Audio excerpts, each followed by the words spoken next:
morning. We're all packed up and leaving the most amazing campsite that I've definitely stayed at. Thousand Island Lakes on the JMT. It was just, it was otherworldly. It was awesome. I got the chance to say goodbye to Chris. Our itineraries are starting to change up because he's going to stay back a little bit of Red's Meadow and camp out someplace by Garnett Lake, I think. So we're probably not going to run into each other again, but it was nice spending a couple days with him. I had to say goodbye to BJ and Sarah today also. This was their honeymoon trip. So they have their own itinerary after today. It was just amazing people, and I'm really, really happy that I got to spend the first part of my journey with them. So Sarah and BJ, thank you so much. It was a pleasure meeting you, and I hope that our paths cross again sometime soon. And my friends, Chris, John, and Bill, they left a little bit earlier so I could say my goodbyes. I'm going to catch up with them probably around the Garnett Lake area, taking scenery like this, and hopefully catch up with them pretty soon. The destination today is Red's Meadow, which is, I think, a little bit more than 15 miles away and around 2,000 feet up and down. Actually, it's more down than up, but like 2,000 feet up. So we got a pretty hefty workload, but we are going to meet up with Chris, and he's going to be doing the last 2 weeks of the JMT with me. So I'm really, really pumped about that too. Let's get these legs moving.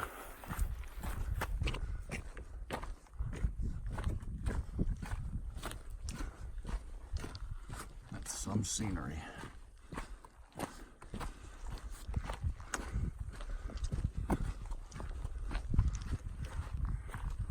Right into the boys. Killing it, bro. Killing it.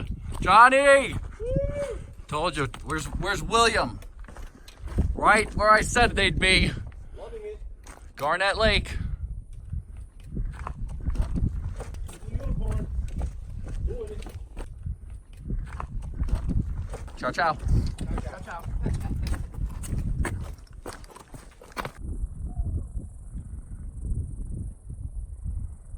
Talk about amazing.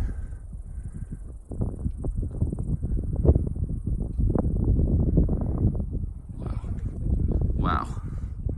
This section right here, before the melt, would go right up to that rock outcropping. And this whole thing was all snow. So you would be going down, and if you fell, you would just slide right down into the lake. So it's all cleared up for us, which is good. But that was definitely a concern of mine coming over here, that we were gonna have to just navigate around it, but it's all gone. So we be good. This is beautiful. Every view, every time you turn your head, is just like a picturesque moment. I can't explain it. Just amazing. It's unreal.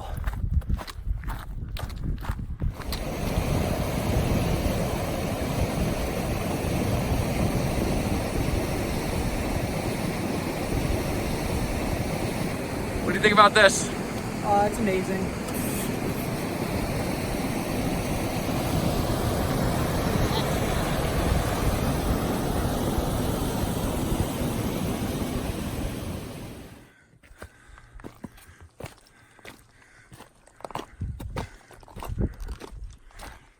Oh, wow.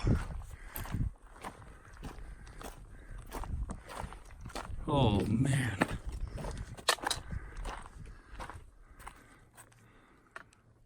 That is amazing. Beautiful, beautiful.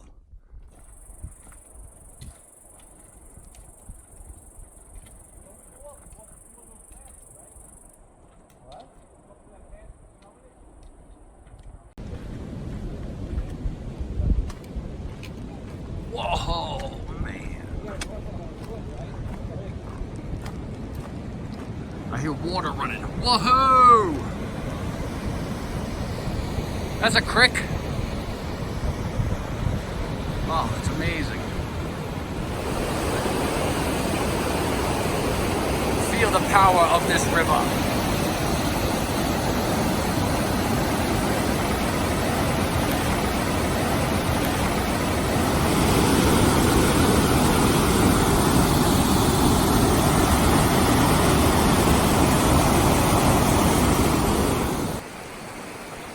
Lake. Filters down to here.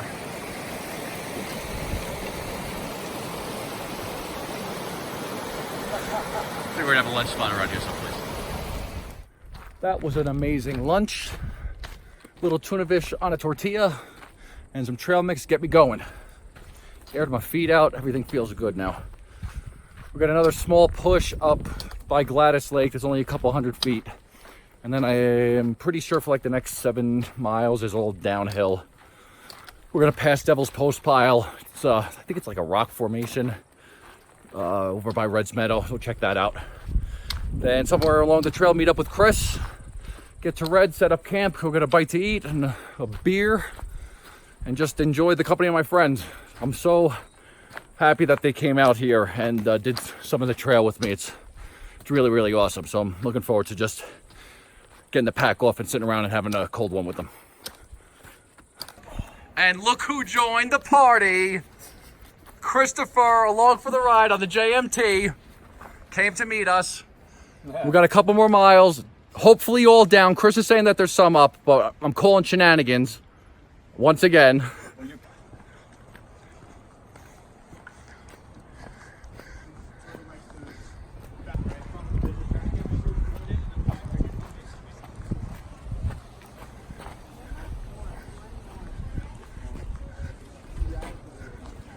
What about post office or like where I get my resupply stuff? Do you know?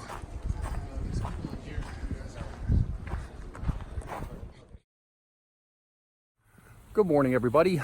So we had a really big push yesterday from Thousand Island Lakes. It was a couple more miles than I originally thought. We got in around 5, and I wasn't sure what the amenities were here when I did my research, but it's not like, there's not a lot of stuff.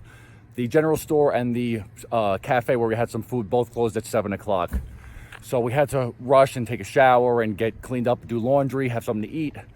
So it was a busy day. So I really didn't do any filming yesterday because I was trying to get myself situated. Chris is here, Alex is here, the Urbans are here. So we're all gonna go and have a bite to eat. And then we're gonna go hit the trail. We're trying to get to around Duck Pass. It's around 11 miles and pretty substantial uphill. So we're gonna push on for there, and that's gonna be what we have planned for today. Gonna go get a bite and then hit the trail. We're starting our day. The last couple miles yesterday, when I was pushing to get to Reds, I felt like I had some sand or something in the front of my foot, like I'm in a sock, but I didn't think it was a big deal. And I just kept pushing. Turns out it was just rubbing in one area, and I have a blister forming on the ball of my right foot on the front. So I taped it up. It's all, taped up as good as it can be. But I'm just monitoring it because I'm definitely walking a little bit different now. I just hope that it doesn't get bigger and doesn't explode. Something that was easily preventable if I just stopped and took off my sock and fixed it. But note to self, we gotta take care of these things because this could be a game changer if it gets too bad. So let's just hope that it doesn't turn out to be something more than it is. Onward and upward. Looks like we have a small wildfire. Hopefully it's not too bad and we can try and navigate around whatever it is. Looks like the helicopter's towing a bucket. I don't know how much fire that's gonna put out, but looks like they're trying. I hope we're not walking into it though. That's scary stuff. Looks like a cemetery for trees.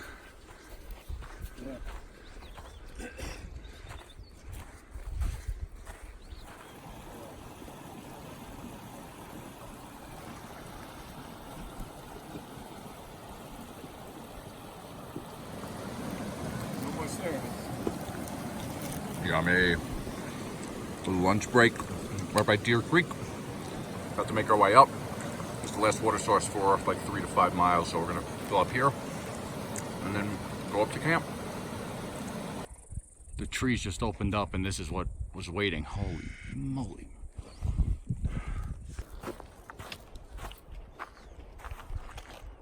It's unreal.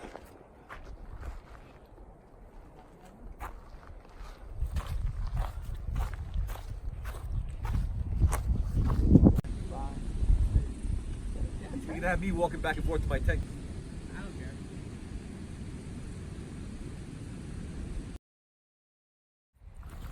Good morning, everybody.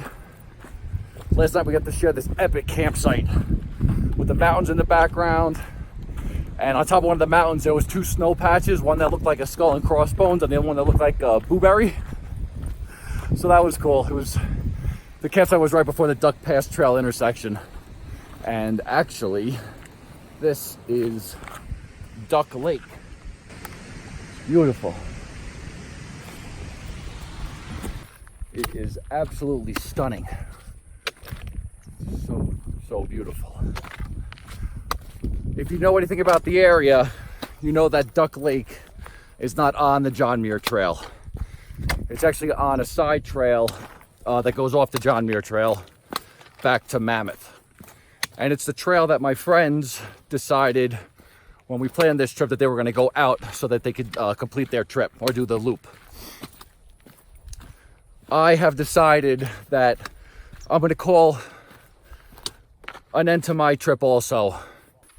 I've had such an amazing experience the first week, but it was getting clouded with thoughts of my family and being away from home.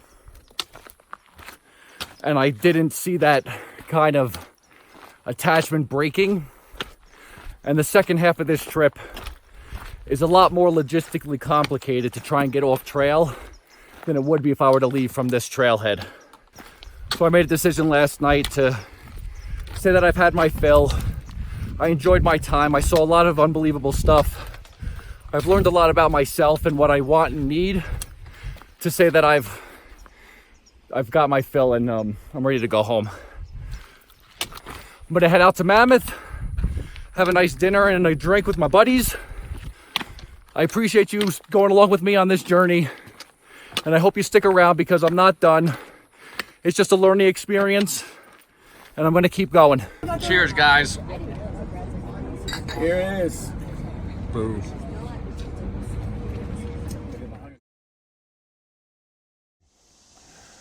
Hey everybody, it's Nick. Well, that was my John Muir Trail experience. A little bit shorter than anticipated, but it was epic nonetheless. I've been home for a few weeks now, and I've had a chance to reflect on the trip as a whole and the events that actually led to me wanting to get off trail where I did. And I had 2 weeks left on my itinerary from that point. And I didn't see myself mentally being able to push through those last 2 weeks. The feelings of homesickness were creeping up on me, and I really wasn't prepared by how much it was going to affect me. So I wanted to leave on a high note, which I did. I had seen so many cool things and experienced so many positive moments that I didn't want the second half of that trip to be tarnished with feelings of wanting to be back home away from my family. So that's why I chose to leave where I did. There was a couple times that I remember during the trip where I did want to have my family with me. Being on top of Half Dome, I remember being with Bill and Joanne and seeing them with their kids, and I kind of wanted to have my family there also for that. When I was going down the Tuolumne River and I saw that one guy fly fishing, and I'm like, you know what, I wish that was my dad out here being able to do that with me. So starting the trip alone did make me realize these things, maybe because I was just more open to seeing them, but it made me want to now, from the second part, or from going back onto the trail whenever I can, to bring my family out with me. I have a wife, I have 3 kids, and I'm looking forward to making them part of this experience also. So at some point, the plan is probably to enter the trail again at Duck Pass Trailhead. There's a cold water campground is the name of the place. That's the campground right there. And hopefully being able to do the rest of the trail in sections. I realized that at this stage of my life, I don't need 3 weeks in order to be fulfilled for whatever it is that I need to get out of these experiences. This week-long itinerary is more than enough for me to feel like I've accomplished what I need to and get my fill from being outside in this type of area. The person that I feel the most sorry for throughout this whole thing is my friend Chris, because he had come on trail right at the point that I was planning on getting off. He was going to do the last 2 weeks with me. So unfortunately, he left with us, stayed home for a week, and then he and 2 other of my friends that were going to meet me out at Kearsarge Pass Ended up getting on trail there and doing the last state leg of the trip and summited Mount Whitney the other day. So congratulations, guys. I'm so happy for you that you were able to accomplish that, and that's a great job. Just really happy for you. I appreciate everyone coming on this trip with me. For those of you who came to the channel to see the John Muir Trail in its entirety, my apologies. This is just my experience, and I did want to share what I went through with all of you. Looking forward to getting back out there, but for this one, I'm going to put an end to this chapter. This is Nick with Triple Nickel Outdoors. Get out there.